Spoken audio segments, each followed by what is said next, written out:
Hello विद्यार्थी मित्रों, आज આપણે જોવાનું છે કે અસમય સંખ્યા અને સંખ્યા રેખા ઉપર કઈ રીતે દર્શાવવી. બરાબર, લાસ્ટ ટાઈમ આપણે જોયું હતું કે ભાઈ સમય સંખ્યા, અસમય સંખ્યા અને વાસ્તવિક સંખ્યા જે છે, બરાબર, એની ઓળખ કઈ રીતે થાય ને કોને સમય કહેવાય કોને અસમય સંખ્યા કહેવાય એ વિશે આપણે જોયું. વખતે આપણે અસમય સંખ્યાને સંખ્યા રેખા ઉપર દર્શાવતા શીખ્યું, પરંતુ એની પહેલા આપણે એક ત્રિકોણ માટેનો, કાટકોણ ત્રિકોણ માટેનો પાયથાગોરસનો એક પ્રમેય છે, બરાબર, એની વિશે સમજીએ આપણે. બરાબર, ટૂંકમાં જોઈ લે, તમારે આગળ 10માં એને પ્રમેય ને આવે છે, અત્યારે ખાલી થોડીક એના વિશે ચર્ચા કરી લઈએ. કે ભાઈ પાયથાગોરસનો પ્રમેય, પાયથાગોરસનો પ્રમેય કોની માટે વપરાય? ખાસ કરીને કાટકોણ ત્રિકોણ માટે. કાટકોણ ત્રિકોણમાં બે બાજુના માપ આપેલા હોય, ત્રીજી બાજુનું માપ શોધવું હોય ત્યારે ખાસ કરીને આ પ્રમેયનો ઉપયોગ થાય છે. બરાબર, શું છે પાયથાગોરસનો પ્રમેય? તો કે ભાઈ કાટખૂણો ધરાવતી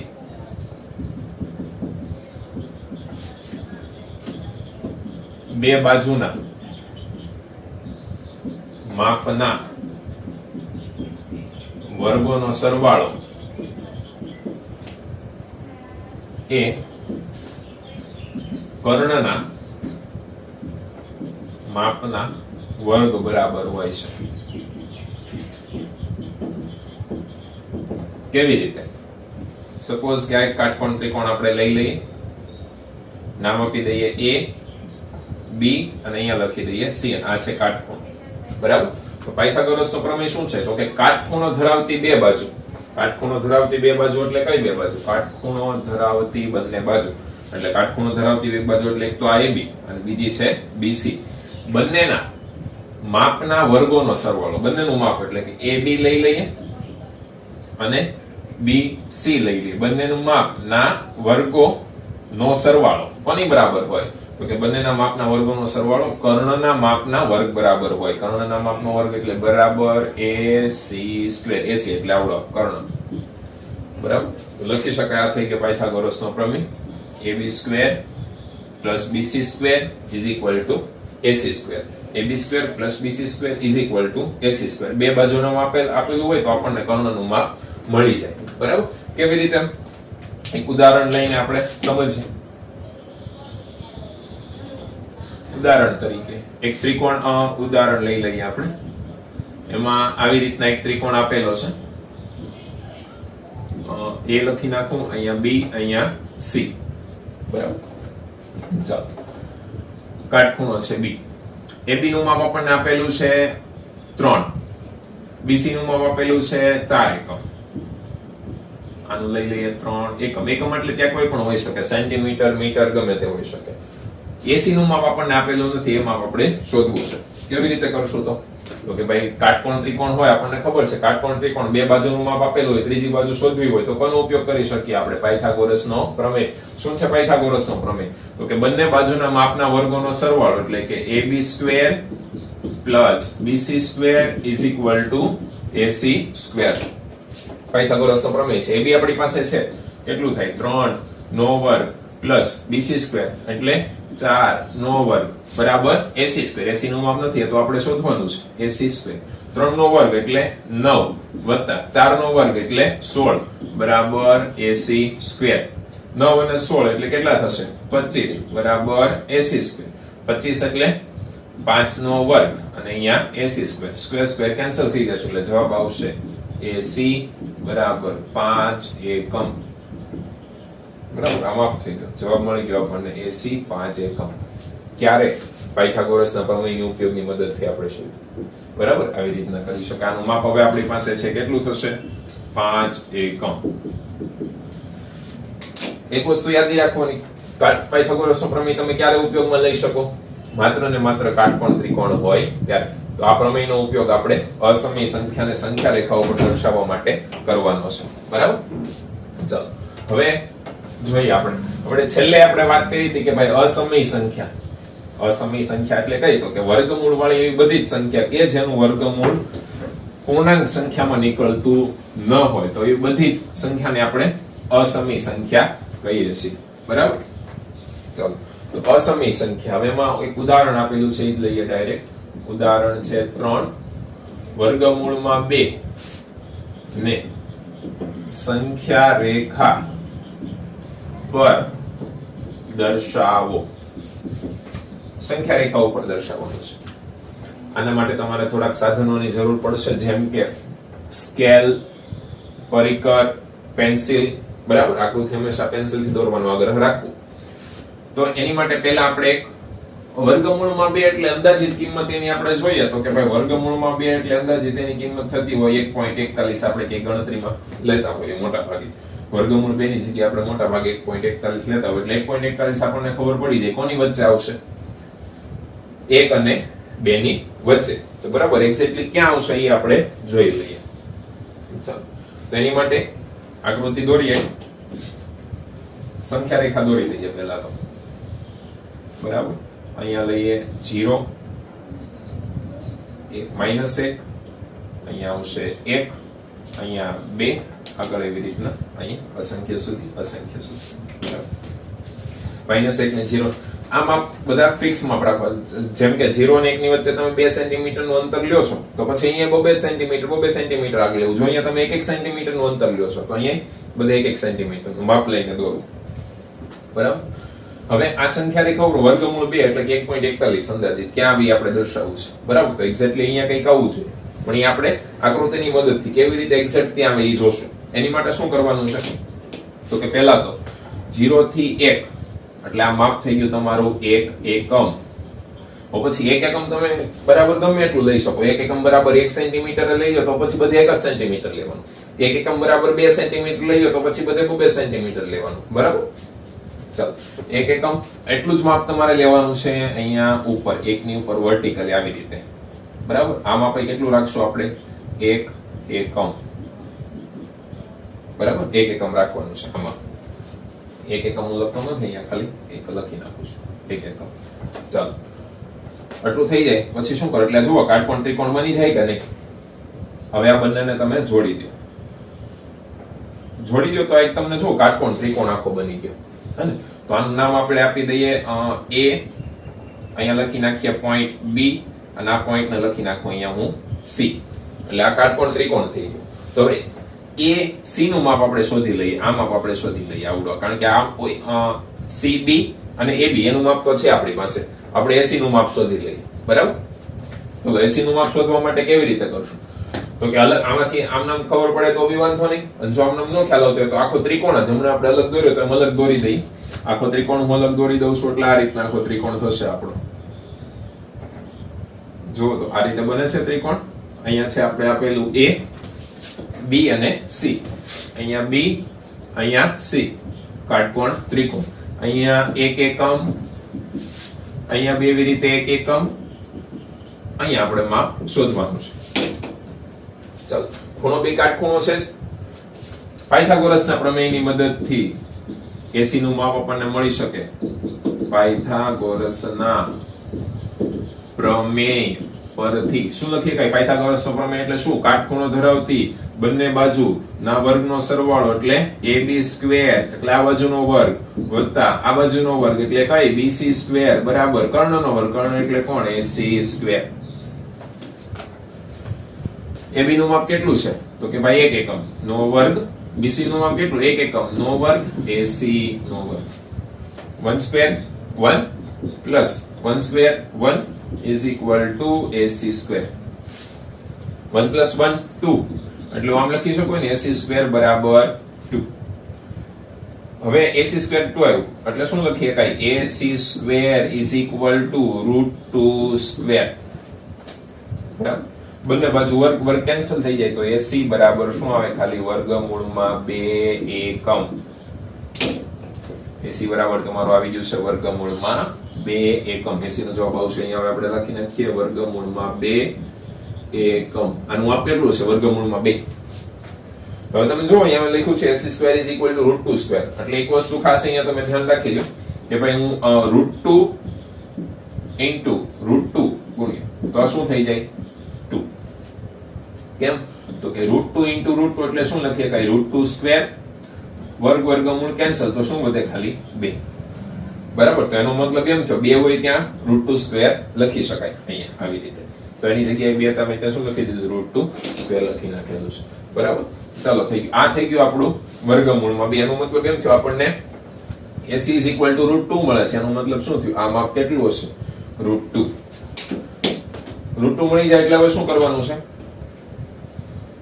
અહીંયાથી આપણો C પોઈન્ટ છે બરાબર, પરિકરની મદદથી પરિકરનો જે અણીવાળો ભાગ હોય આપણે અહીંયા C પોઈન્ટ ઉપર રાખશું, પેન્સિલની થેલી હોય અહીંયા રાખશું એટલે આખું પરિકર આપણું આ રીતે બનશે બરાબર. આ રીતના પરિકર બને એટલે આને અહીંયા આને C ને કેન્દ્ર લઈ બરાબર, C એ જેટલી ત્રિજ્યા લઈ એક આપણે ચાપ દોરીએ એટલે એક આ કાપો મારી અહીંયા સુધી, તો આવી રીતના અહીંયા આવે. અહીંયા કેન્દ્ર લઈ અહીંથી ત્રિજ્યા લઈ એટલી એક ચાપ મારવાની છે જેથી અહીંયા સુધી આવે બરાબર. તો આ પોઈન્ટ જે બને એ કયો બને, ત્યાં શું હોય √2 હોય.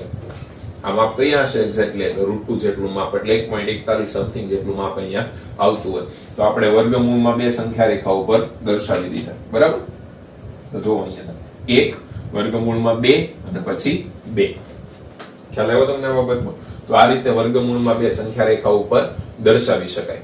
હવે આવી જ રીતે આપણે વર્ગમૂળમાં 3 પણ સંખ્યા રેખા ઉપર દર્શાવતા શીખવાનું છે. કેવી રીતે, તો ચાલો એ બી જોઈએ હવે બરાબર.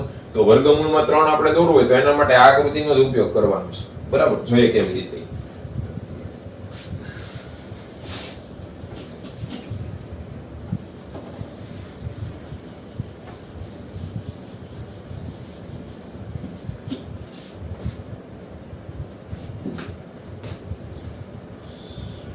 ચાલો હવે અહીંયા જે છે ઉદાહરણ 3 એની જગ્યાએ આવી જશે ઉદાહરણ 4. 2 ની જગ્યાએ વર્ગમૂળમાં 3 ને સંખ્યા રેખા પર દર્શાવો બરાબર. સંખ્યા રેખા દોરી દઈએ લાસ્ટ ટાઈમ જેમ કીધું હતું એમ બરાબર. અહીંયા 0 લઈ લઉં છું, અહીંયા લઈ લઉં છું 1, અહીંયા આવશે 2. તો વર્ગમૂળમાં 3 ને સંખ્યા રેખા ઉપર દર્શાવવાના છે. ચાલો કેવી રીતે દર્શાવશું, ઈજી. પેલા વર્ગમૂળ √2 છે પ્રોસેસ કરતા હતા એની જ માટેની પ્રોસેસ કરી. એની માટે શું કરતા હતા આપણે, તો કે 0 થી 1 એટલે 1 એકમ. હવે હું તમને એમ કહું છું કે 1 એકમ એટલે ત્યાં તમે ગમે એટલું લઈ શકો, 2 સેન્ટીમીટર લઈ લો, 3 સેન્ટી 1 મીટર લઈ લો બરાબર છે, એટલે તમારી પાસે જગ્યા હોય એટલી. પણ પછી અહીંયા હું 1 એકમ લઉં તો ત્યાં બી એટલું જ માપ લેવાનું જે મેં અહીંયા લીધું હોય. 1 એકમ આવડો માપ થઈ ગયું. પછી એવી રીતે ઉપર બી 1 એકમ લઈ લઈએ, માપ લઈ લઈએ ઉપરથી 1 એકમ. ચાલો તો અહીંથી દોરી દઈએ, નામ આપી દઉં અને પોઈન્ટ A નામ આપું. અહીંયા કાટકોણ ત્રિકોણ બની જાય છે, પોઈન્ટ B નામ આપી દઈએ, અહીંયા O પાસે પોઈન્ટ C નામ આપી દઈએ બરાબર. હવે એવા 1 1 અને આનું માપ આપણે શોધીએ તો કેટલું આવે, વર્ગમૂળમાં √2 જેટલું આવે એવું આપણે લાસ્ટ જે સમ ગણ્યો એમાં આપણે જોયું બરાબર. હવે વર્ગમૂળમાં 3 દર્શાવવા માટે શું કરવાનું છે, ક્યાંથી પછીનું સ્ટેપ કઈ રીતે, ક્યાંથી A બિંદુથી AC ને એટલે આ ભાગને A થી C ને પરપેન્ડિક્યુલર હોય બરાબર, એટલે લંબ હોય એવો એક રેખાખંડ 1 એકમનો દોરવાનો. એટલે અહીંથી હું 1 એકમનો રેખાખંડ દોરું છું અહીંયા આવી રીતના સમથિંગ. આ ખ્યાલથી તમારે માપ લઈને દોરવો પડશે, અહીંયા 1 એકમ થાય એટલું બરાબર. અને કાટખૂણો બને એવી રીતના 1 એકમનું માપ દોરવાનું. 1 એકમ એની માટે સાધનનો ઉપયોગ કરવો પડે, જેમ કે આપણી પાસે કાટકોણ ત્રિકોણ કેવું હોય બરાબર, તો એનો ઉપયોગ કરી શકાય. 1 એકમ જેટલું માપ દોરવાનું અને એને અહીંયા જોડી દેવાનું છે અહીં. જો તો તમારી પાસે બીજો ત્રિકોણ થઈ ગયો. ABC તો નામ હતું, તો અહીંયા આપણે આપી દઈએ નામ D. હવે આપણી પાસે આવડો ત્રિકોણ છે, આવડો કયો ત્રિકોણ ACD. જો કાટકોણ ત્રિકોણ છે તેમાં બે માપ આપણી પાસે છે, એક તો AC છે અને બીજું AD છે. OD માપ આપણે શોધવું છે તો પાયથાગોરસના પ્રમેયની મદદથી આપણે શોધી શકીએ. ખ્યાલ છે આપણને કે ભાઈ કાટકોણ ત્રિકોણ હોય તો પાયથાગોરસની મદદથી ત્રીજી બાજુનું માપ શોધી શકાય જો બે બાજુ આપેલી હોય તો કરીએ આપણે. પહેલા અલગથી હોય તો અલગથી ત્રિકોણ જ દોરી દે. કયો ત્રિકોણ છે અલગથી દોરી દઈએ આપણે. ચલો કયો ખૂણો કાટખૂણો છે આમાં, તો કે ખૂણો A કાટખૂણો છે બરાબર. O અહીંયા બીજું બિંદુ આવેલું છે C અને આવડો બિંદુ અહીંયા લઈ લઈએ D. ચલો AD નું માપ આપેલું છે આપણને 1 એકમ. AC નું માપ આપેલું છે આપણને, AC એટલે આવડો ભાગ, ઈ કેટલું છે આપણી પાસે √2 એકમ લીધેલું છે અહીંયા. અહીંથી જોઈને લેવાનું છે બરાબર. ત્રિકોણનો મેં થોડોક આડો દોરી દીધો, એમનો ખ્યાલ આવે તો એક્ઝેક્ટ આમ દોરો તો બી વાંધો. CD નું માપ આપણે શોધવું છે. કેવી રીતે? પાયથાગોરસના પ્રમેય પરથી. પાયથાગોરસના પ્રમેય મુજબ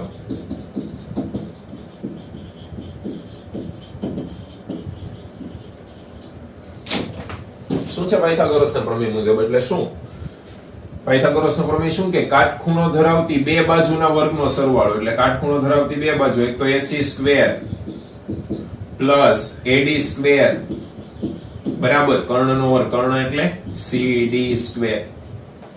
AC નું માપ છે આપણી પાસે કેટલું છે? √2 સ્ક્વેર પ્લસ AD એટલે 1 square is equal to CD છે ને શોધવાનું છે CD સ્ક્વેર.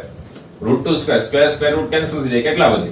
2 પ્લસ 1 નો વર્ગ 1 CD સ્ક્વેર 2 + 1 3 એટલે એમ લખી શકું CD square is equal to 3 CD square પર 3 એટલે 3 એટલે શું? વર્ગમૂળમાં 3 નો સ્ક્વેર √3 હોલ સ્ક્વેર લખીએ કઈ કે નહીં?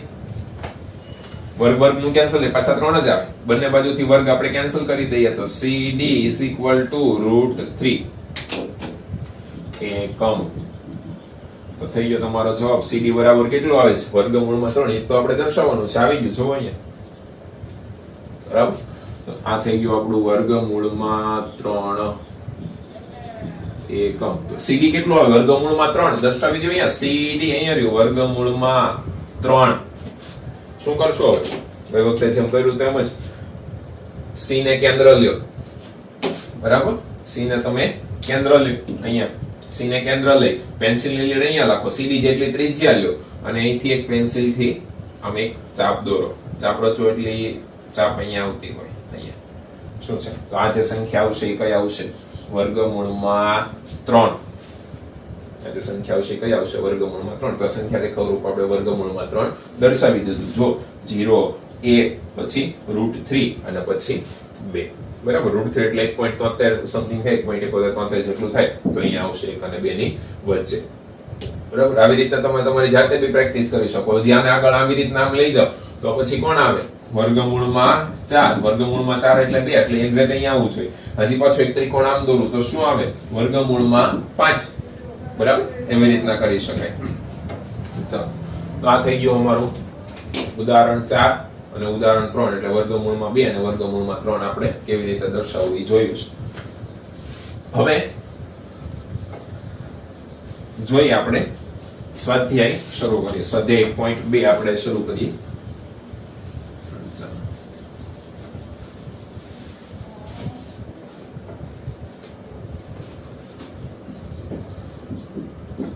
સ્વાધ્યાય 1.2. ચાલો સ્વાધ્યાય 1.2 એમાં પહેલું આપણને આપેલું છે ખરા ખોટા.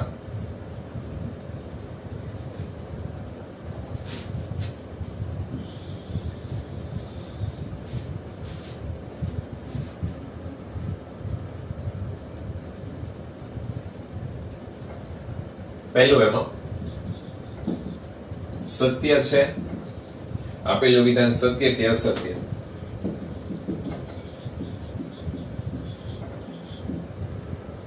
કારણ સહિત ઉત્તર આપો. એમાં પહેલું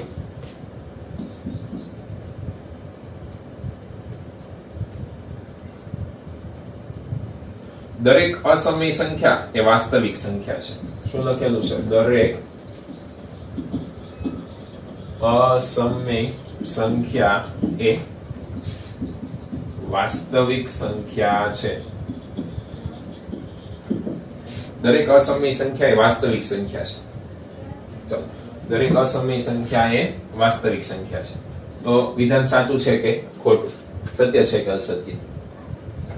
કોઈ પણ સંખ્યા તમે લઈ લો એ વાસ્તવિક તો હંમેશા ને હંમેશા હોય જ બરાબર. કોઈ પણ સંખ્યા જે તમને આવડે છે સંખ્યા રેખા ઉપરની કોઈ પણ સંખ્યા લઈ લો તો એ વાસ્તવિક તો અમે, કારણ કે બધી જ સંખ્યાઓનો સમૂહ એટલે શું થઈ જાય? વાસ્તવિક સંખ્યા. તો અસમય સંખ્યા પણ વાસ્તવિક સંખ્યા છે જ. વિધાન સત્ય છે. કેમ? કારણ આપીને સમજાવો તો કે સંખ્યા રેખા પરની, કારણ કે આપણે લખી સંખ્યા રેખા પરની દરેક સંખ્યા વાસ્તવિક સંખ્યા તો હોય જ.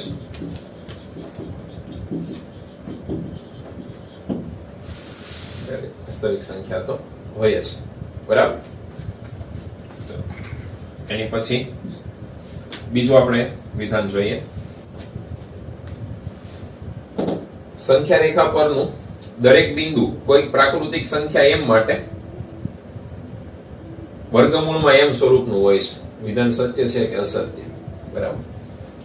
આપણે જોયું કે ભાઈ કોઈ પણ સંખ્યા વર્ગમૂળ ઉપર આપેલી હોય, સંખ્યા રેખા ઉપર આપેલી હોય કે ભાઈ -1, 0, 1 અને 2, બરાબર. તો બધી જ સંખ્યાનું વર્ગમૂળ હોય જ એવું શક્ય નથી. કેમ? તો કે ભાઈ -1 નું વર્ગમૂળ મળે નહીં. કોઈ પણ ઋણ સંખ્યા હોય, માની લો કે વર્ગમૂળમાં 4 છે તો એનો જવાબ હું લખી શકું 2, વર્ગમૂળમાં 9 છે તો એનો જવાબ હું લખી શકું 3.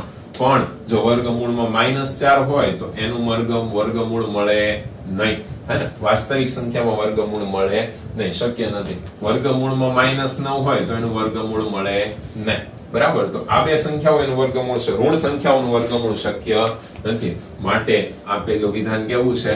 અસત્ય છે. આપેલું વિધાન અસત્ય છે. કારણમાં શું લખીશું આપણે? તો કે ભાઈ ઋણ સંખ્યાનું વર્ગમૂળ શક્ય નથી.